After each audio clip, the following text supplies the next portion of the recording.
Where do your dreams begin? In your mind's eye? Your heart? Where do they go next?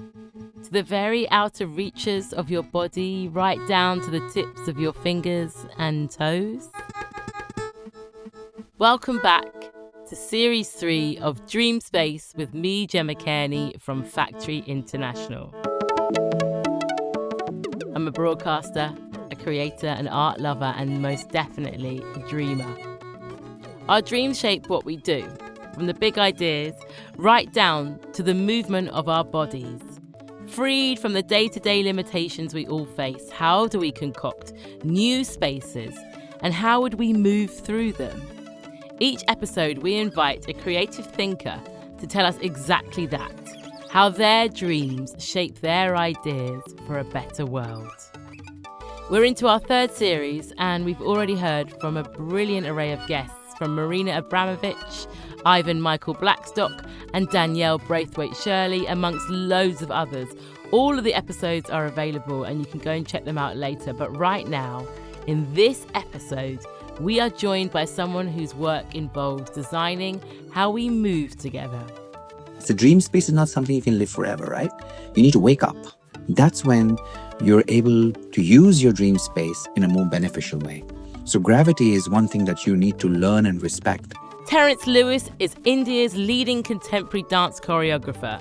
Born in Mumbai, he's known in India as a judge on TV shows like Dance India Dance and as a choreographer of Bollywood films like Narc and Lagan Once Upon a Time in India. Terence is self-taught. Midway through his career, he went to study formally in New York and later became the first Indian to receive a fully funded scholarship to study at Impulse Dance, the world's leading contemporary dance festival in Vienna. Terence holds multiple Guinness World Records, including for conducting the largest Bollywood dance class in the world. He's done this twice, with the second time over 4,000 dancers turning up. In 2024, Terence's dance company made its UK debut with Factory International for The Accountants. He's also just designed a nature-inspired virtual space where art meets soul. Let's glide into Terence Lewis's dream space.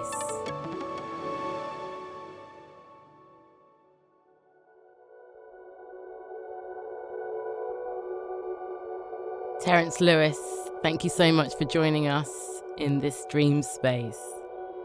It's a pleasure, Gemma. What does it even mean to you if I say the words dream space? Where does that take you? Is it a place that you feel familiar with? Or is it far away in a living, active life of an artist, a choreographer, a movement-based person?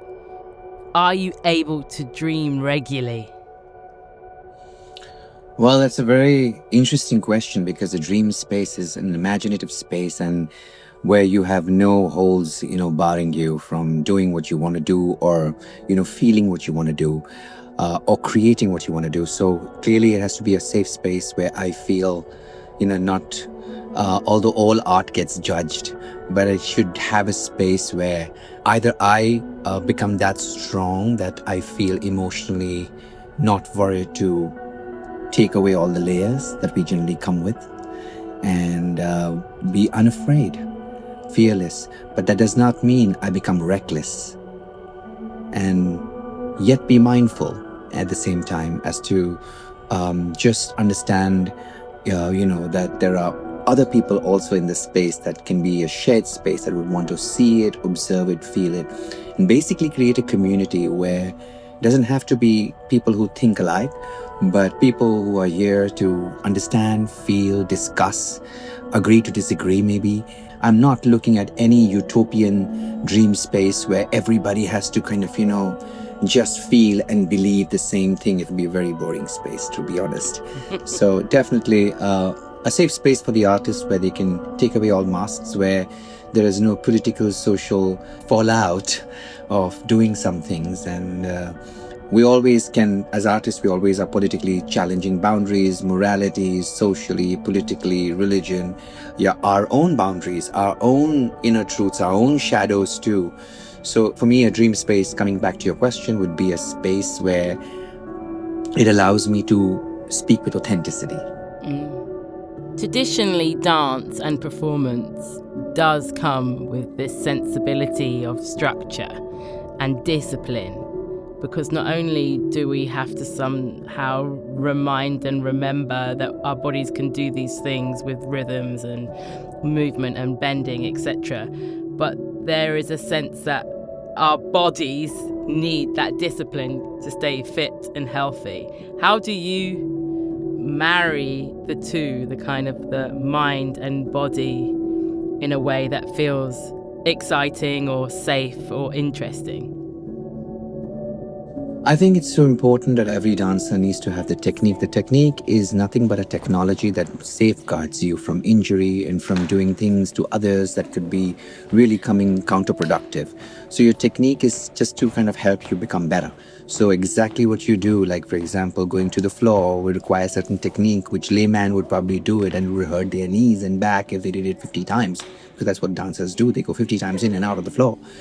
But the right technique, like a flying low technique, would help you to understand how to kind of fold your joints and how to kind of safeguard yourself. So I think technique and practice of that technique is super important, so that you can be really free and not afraid to fall, to go wherever you need to go, and be not worry, because the physical body is a reality. I can't jump off a building and expect not to fall and break my head, right?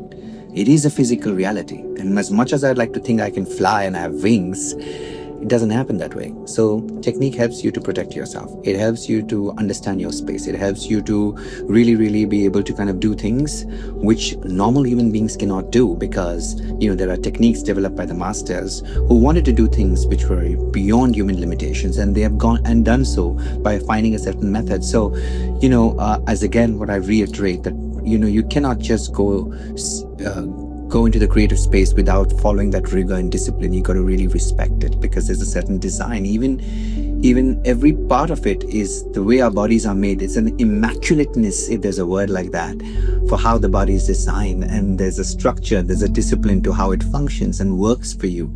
So to understand that, you have to be friendly with your body, to not go against the tide. You don't want to swim against the tide. You want to swim with the tide. So it's ease. There's an ease to it. So that's the most important aspect of technique and structure and formal discipline.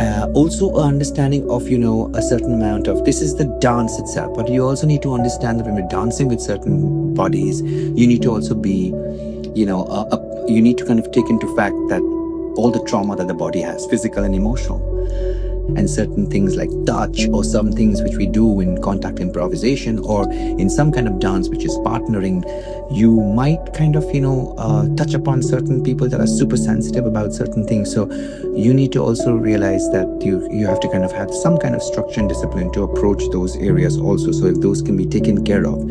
But you then figure out, how can I now work with this? How can I have a conversation and a dialogue so this can really go the next level?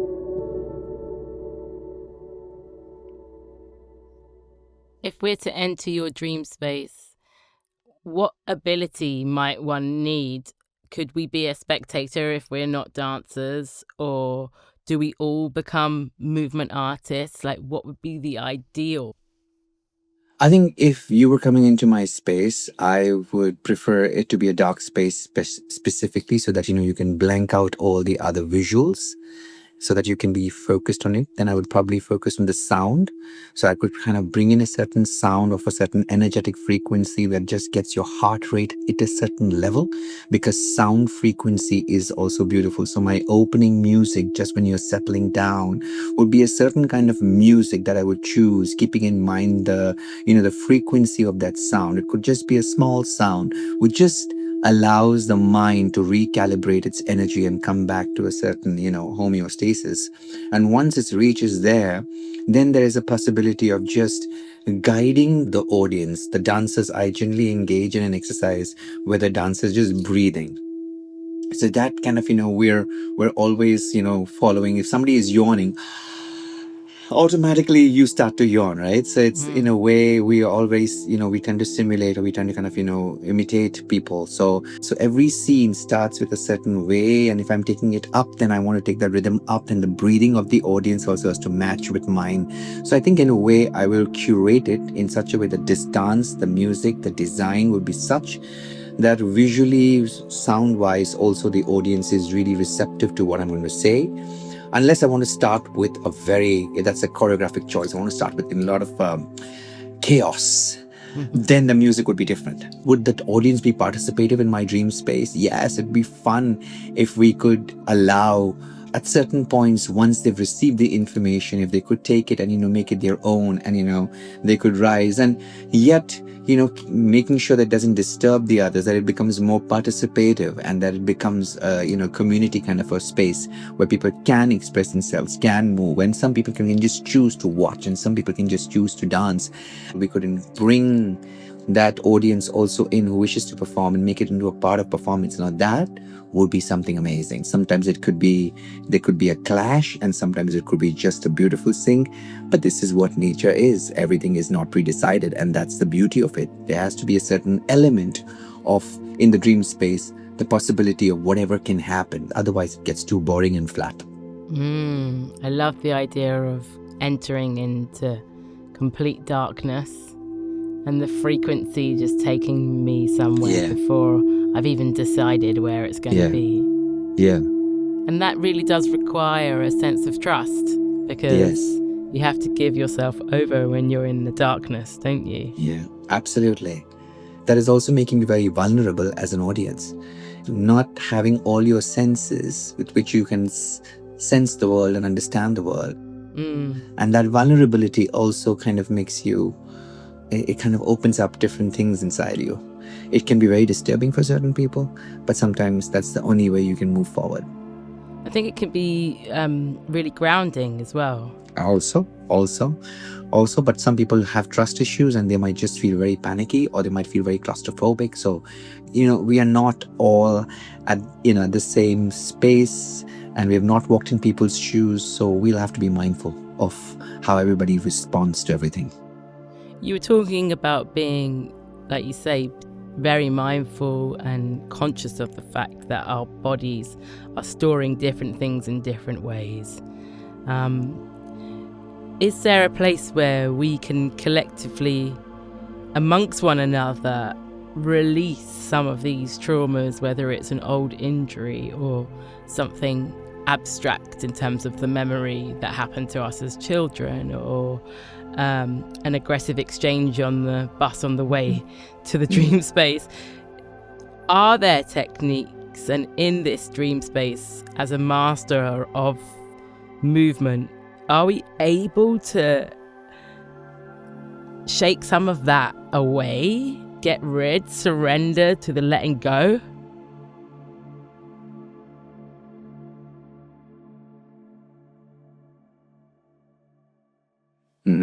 Absolutely. So there's a technique which we use in dance therapy, which is something that I do with people who have come not to learn dance, but to kind of, go through a movement program, which helps them, take all the triggers and traumas and face it and look at their shadows and work with it. So one of the techniques that we do is that we ask them to visualize that pain in any part of the body, and then ask them to kind of, use their hands to cup that pain inside, and hold it and say, thank you, I understand what you're here for. And really, really, with gratitude, because we always want to always be happy, but that's not how life is. Life is like a rhythm. So, but sometimes it becomes very unbearable. So, what you want to do is you want to take this pain, you want to take this trigger. I've understood you. Feel it deeply within, okay? Breathe into it. And very slowly start to kind of just breathe.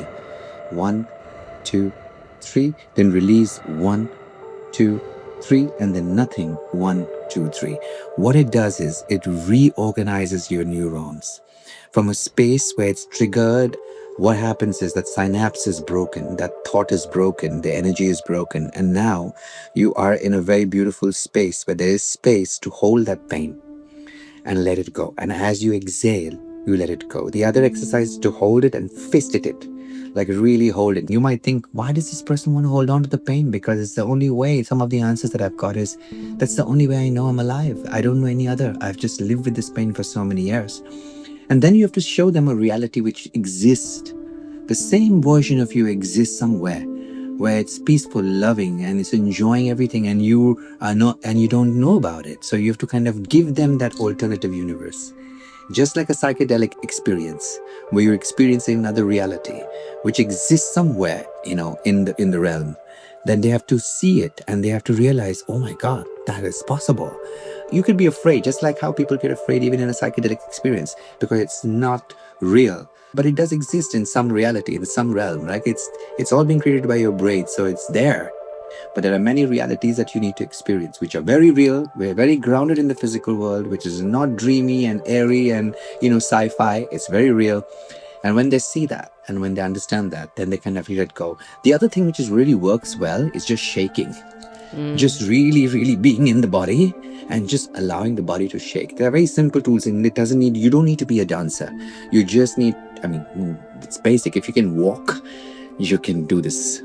Yeah, and the fourth thing that we do is an Om chanting. It's just because I feel the Om chanting is a very beautiful way that my guru taught me, which is basically centering yourself with the three things. Now, the three syllables that we use is A, U, and Ma. What it does is, the sound, because remember the most primal thing before lightning was sound. And the sound then just kind of, aligns all the chakras in your body and starts to center everything. So if in case it's a little bit imbalanced or, it's been out of whack for some reason, you just sit and you just do this by chanting the Om mantra in a certain way. It kind of recalibrates your nervous system. So these are very basic things that we can do in the dream space so that everybody feels very, very connected to the divine energy, and then we move from there. Can I just say thank you?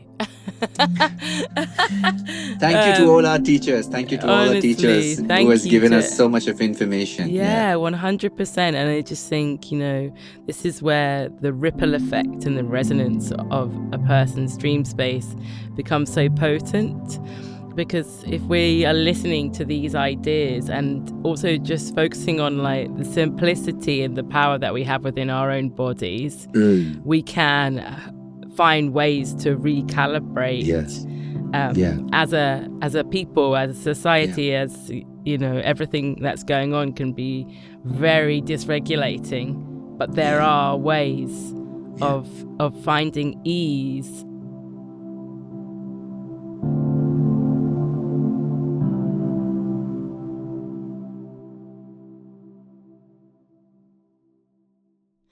So here we are. We have entered in the darkness. We have found a frequency in collective. Everyone is at one, regardless of their physical selves or experiences. And I can feel that this is so sound-based. But what about your main practice? When and how do we see some movement? In the dream space, I would say the movement starts by just basic exercises of understanding how movement really is. So the first principle is that you move when you shift your weight from one side to the other side. So you have to go from right to left to right. That's when movement happens. Second, shift of weight. You've got to put weight on it. If you don't put weight on it, you don't move forward. So finding the weightedness in the movement. If you want to move, you will need to kind of learn and understand something that you do naturally, but now you'll understand it, that is what is happening, that my weight is on my right, then on my left. Then you have to understand that your body is shaped in spirals. If you see it and if you tear open the skin of the human anatomy, you'll find that the layers of muscle fibers are all in spindles, and they're all wired in a certain way, which is, like a S shape. So it's all going like this. So the spiraling nature of the body is very important, almost like an infinity or a symbol of 8. So the way you move your body and shift, now it could be just your neck, it could just be your ribs, it could be your hips.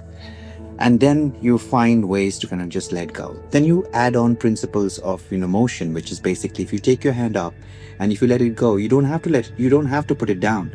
But if you just let go of the energy here, it will create a movement which is of inertia, which will go beyond gravity and go all the way back. And once it's up again and you let go, and again the movement takes you forward. And because your arm is connected to your shoulders, what's going to do is it's going to swing you, and your body and your neck is all connected. So you're going to start to travel. So people need to figure out how to give weight and how to work with gravity and how to let go. So finding all those very beautiful movements, imagining almost like you're in water and moving around, and finding a way to ground yourself, which means as opposed to ballet and classical dance, we find ways to kind of come back to our legs and find a weightedness, and from there we move the body. So tools of movement will be given to people who want to come into this dream space and explore themselves. The music will definitely be important. There will be certain figures that will move, that could be probably we could have since we have AI, why not have AI create these figures that are stick figures, or in whatever way you would just asking them to move in a certain way, so without too many words, just finding ways to kind of do it, and you just follow the motion, and that rhythm could also kind of find ways to kind of just move. And then for the partnering work, they would need to understand how to kind of just, before we even partner with somebody, how to just sense people and become more sensitive and just find the resistance. How much resistance is there? This is basically partnering and contact improvisation work, for which you need to have some understanding of weight and resistance, and to find the right resistance, because no resistance is not good. Too much resistance doesn't make you go forward, just like life. But the right resistance, where there's a nice pull, where you're not fighting but you're just collaborating. To find those spaces, a good teacher, a good space who can guide you through that motion would be amazing. And it has to be a slow process. We're not here to win. We are not here to perform. We're not here to make a difference. We're just here to find ourselves and others in the process. Oh, I love it. I've never actually physically bounced and swayed so much in a recording. That's just conversational.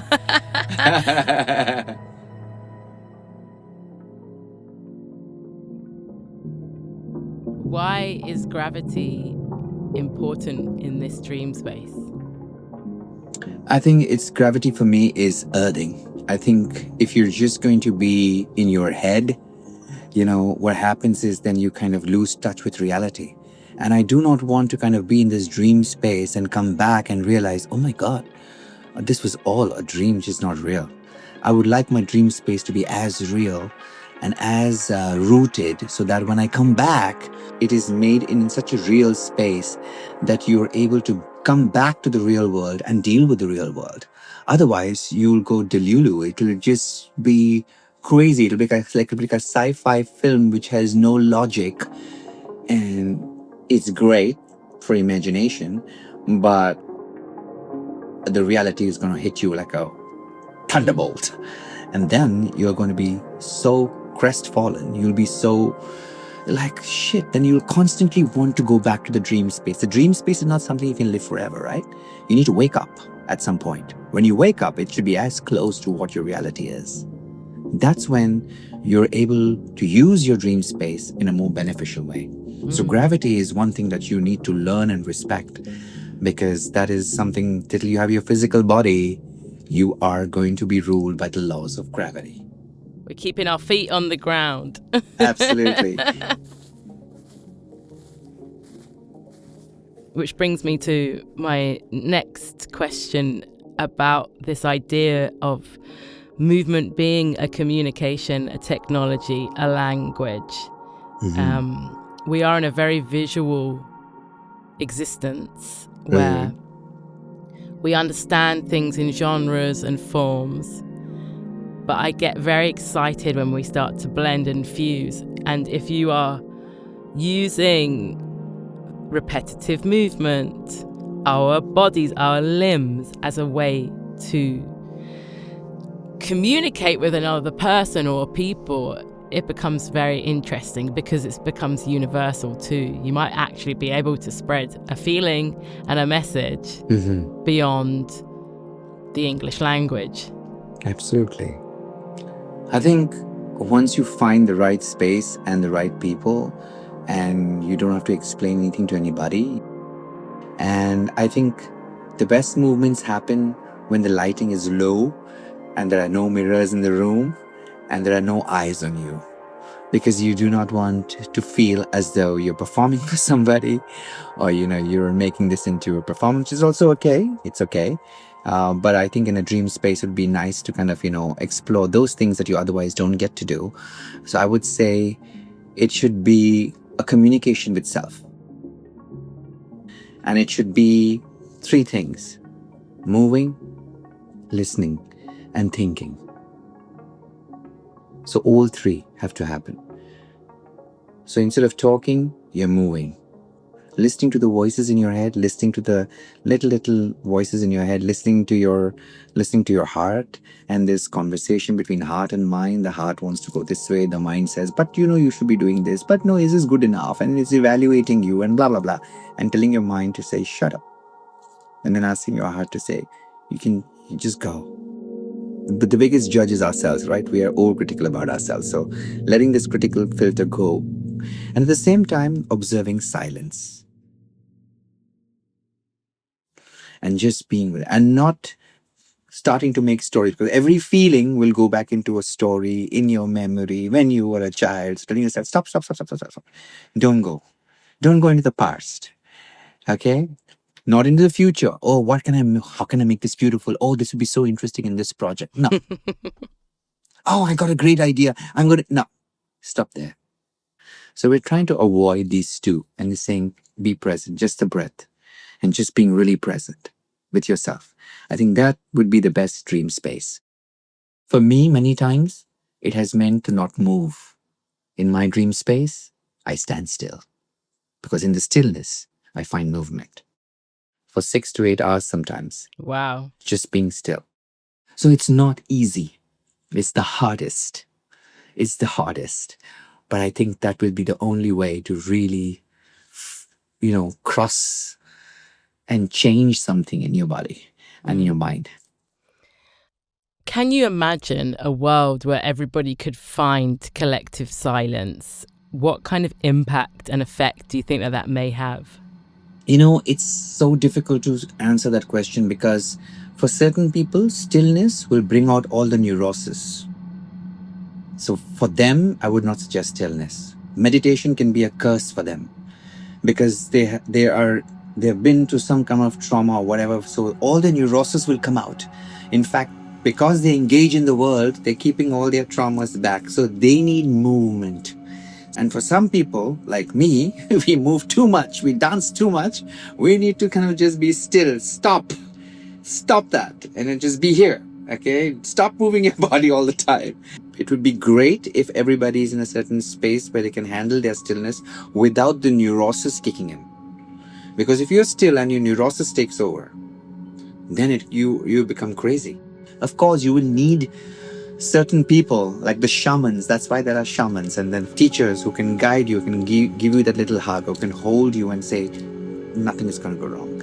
If we can teach it to children right from the start, in schools, to be bored, two things: to sit and be bored without any device, doing nothing. And second is to sit in silence, not to talk, not to share, but just be with yourself. We're so scared of being bored. Me too, And second is by silence.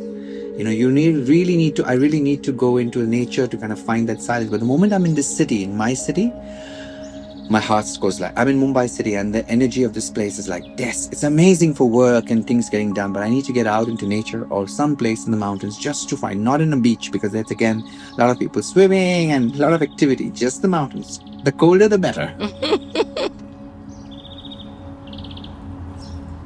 If in a dream space it could be possible, that would be great if they could find that and find that stillness within, because the earth is moving any which ways for us.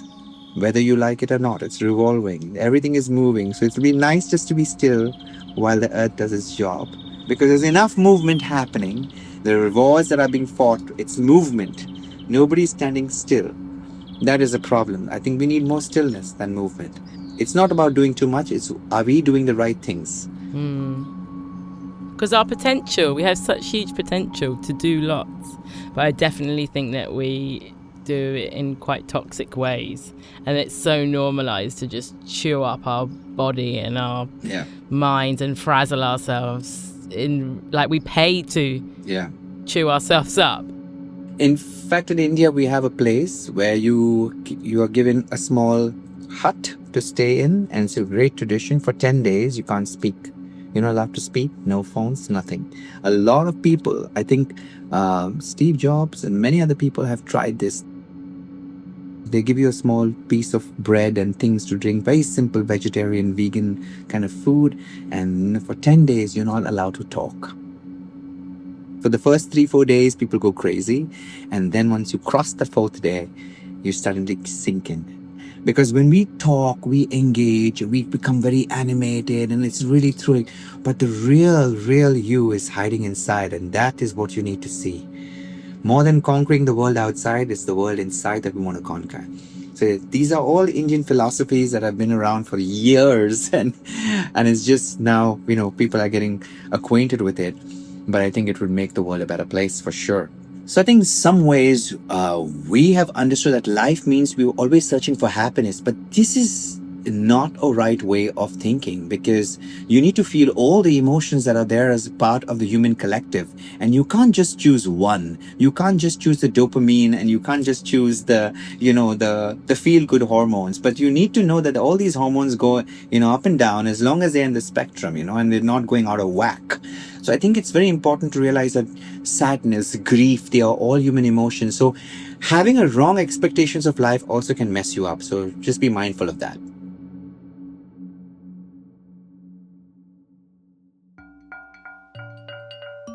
You spoke really articulately about elements, actually. You've referenced a lightning bolt, the lightning, water, being in water.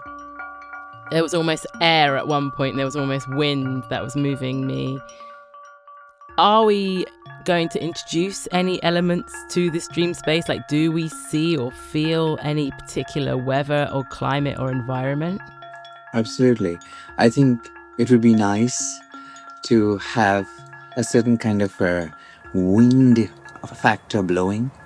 I would love it to be in sand, preferably underneath your feet. So it's like really sand that has come from the water, that has broken a rock. And once upon a time, that big rock has now also reminding you that imagine sometimes the biggest things can be made of these smallest particles. Having a tree around you, because for me, tree stands for stability and earthiness, the element of groundingness and sthir. And more importantly, I think it would be amazing to have sounds which are more nature bound, which means using the elements like how sound healing classes are right now. I think it's one of the best things for your body. Also, it kind of really heals you, where you use sounds that are really, really soothing. At the same time, the music has to keep also after a certain point change, because your body will get used to it at a certain time and it needs to kind of shake you. But there needs to be those troughs and crests, so that there has to be the sense of all of those elements coming together. It would be nice in the dream space to have a little drizzle, like how they have nowadays in Europe, in certain countries. As you walk on the Always streets, in Scotland. there's like zip, there's a little drizzle, and it's like, in the summers they have it. That would be nice to have the touch of water on your face. Some refreshing could be a dew. It would be really nice to feel that touch of water. It would be nice to even drink your own spit from time to time, just to taste it and, just feel all the juices in your body that are being secreted. So, all of that can be all very sensory. The smells could be different. It could be based on the music. So that kind of, figures out we could have different kinds of smells, from being earthy to mountainous to... It depends. It sounds so peaceful. And I love this limitlessness to time. I get the sense that, we don't prescribe how long it lasts. It lasts for however long it needs to, but that could be a long time. Yeah. And also I would like everybody to be in one outfit, just a nice long robe, a loose robe, a kaftan, like everybody in one, like it's just one. So we're not distracted with each other, Yeah. So everybody is in one. There's no gender bias. It's just one. No jewelry, nothing, like zero jewelry, zero perfume, just one robe or tunic, which is from, head to toe, covers you. Loose allows you to move freely, and it shall be soft cotton.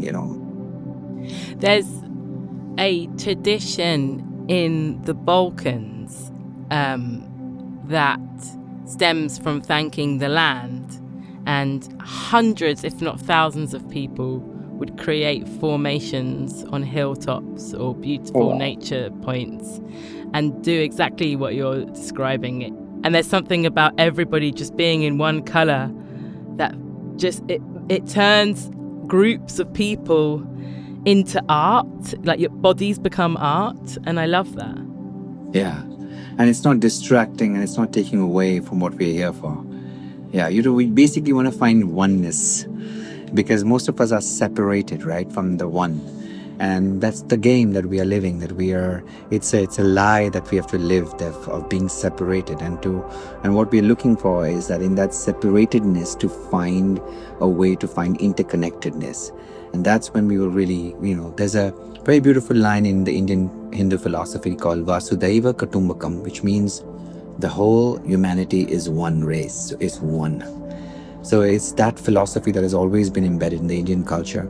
And that is why, as a country, we have the maximum number of people speaking different languages. I just know 1 or 2 languages in India, and there are around 85 or more languages. And every 500 kilometers in my country, I become a stranger to my own people because I don't understand what they speak. Their food is different. They look different. Like even the north, they are fair. They've got blue eyes. And then when you go to the south, we're more darker and tan. And the east, we're more oriental. The west is more rugged. So in so many ways, India is like one world. Yeah. It is so chaotic because, we are... Even religion is like the same Hindu religion in one place is vegetarian, the same God they follow, and the same God they follow, and they're non-vegetarian. Some worship the cow, some eat the cow. So it's just the diversity is something that the whole world can look out for and say, wow, how do they live together in the same country? And that is true. We have different, ways of approaching the God that we want to kind of worship, and there are different methods. And that is what the Hindu philosophy has always been about. It's not a religion, it's a way of life. So I think this is something that everybody can embrace, the Vasudhaiva Kutumbakam, and the fact that in the whole universe is one family. Culture is great and it's different and makes us very interesting, but it also brings about a certain degree of division and separatedness, and which is again says mine is better, yours is not. All of these cultural things sometimes is very interesting. But if you kind of start to become gloat in your culture and goes to arrogance, and sometimes you forget that this is just an outer covering, and we lose out on the interconnectedness by trying to be separate. These are all degrees of separation. The identity and the individualism that we all suffer from. Me too. In this, I'm not far from it, but I've become very aware that every time I say I am this way, I'm trying to make myself separate from somebody, and then, which is okay. We are in a certain way different from each other, but to kind of, really find your identity only through that, and then just make it like something in your head, because then you're saying I am this and I'm not this. And then that starts, and then this is better and that is not, so this creates a lot of chaos and division. And I think then the kindness goes away, and then just start to kind of, become chaotic. So I think it's so important to kind of, avoid those labels. That's why the costume has to be one, so we can find one way of saying, we all look the same in this costume, even though our skin color would be different, our hair would be different, we may have different ethnicities, but at that point, it's like, you're wearing the same outfit as me. It will give you a certain sense of togetherness. And I think it's important.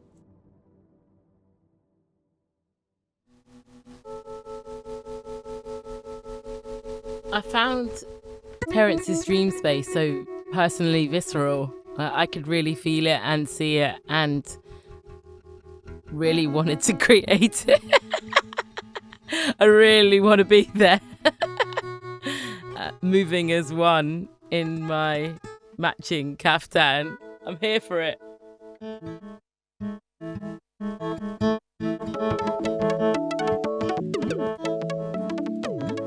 Thank you so much for listening. Join us again next time for another adventure through an artist's dream space. If you enjoyed this episode, then make sure that you like and subscribe and do all the things, shout about it, share it with whoever is in your chosen community. Your support really does make a difference and it means a lot to us. If you can't wait until the next episode, then you can head to the Factory International's website to find more creative content on Factory Plus. And if this is your first taste of the Dreamspace universe, thank you so much for joining us, and we look forward to seeing you back here next time. Before then, though, you can treat yourself to some quality dreaming with one of the previous episodes. Dreamspace was hosted by me, Gemma Cairney, and this episode was produced by Emily Dix, with sound designed by Solomon King and music by Andrew P. M. Hunt and Carmel Smickersgill.